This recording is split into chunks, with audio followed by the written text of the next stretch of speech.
I'm Anne Schofield. I'm an antique dealer specialising in antique jewellery.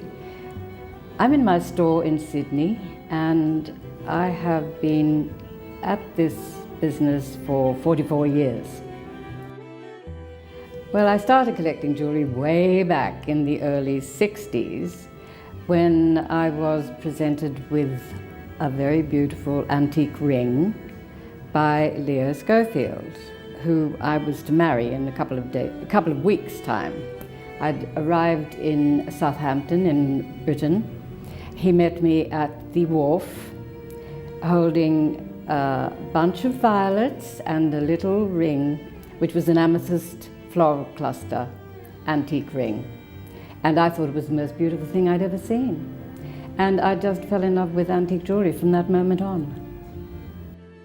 When I choose items for my personal collection, I'm particularly interested in the design of the piece, the rarity of the piece, the interesting materials that were used, the special techniques which were used, and most of all, the beauty of the piece is the most important thing.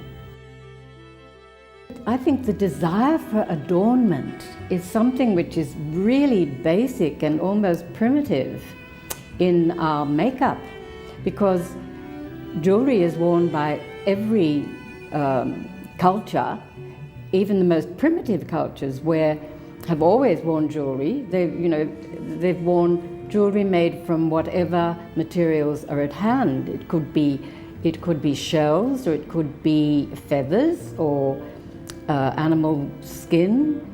I think it's a basic human need to adorn oneself. I love all the pieces in my collection, but if I were to choose, I guess the eye ring is perhaps the most unusual item in the collection. I mean, these eye miniatures are extremely rare, and they became fashionable in the late 18th century when the Prince Regent, who later became George IV, of course, was in love with Mrs. Fitzherbert. She was very unpopular with his father, George III, because she was a Catholic and she was also widowed. And it was the fashion in those days to have a miniature painted of your beloved.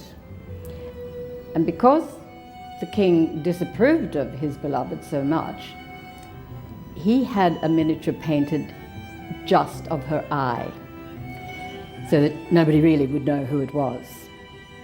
And she then went off to France, supposedly to forget all about him, and he sent a miniature of his eye and his mouth to her in France. You have to remember, of course, that in those days there was no photography, so miniatures were very important, and to have an image of one's beloved was really important, especially when people went away for long distances. So the eye is just an offshoot of the miniatures of the face, but a very rare and very unusual and fascinating subject.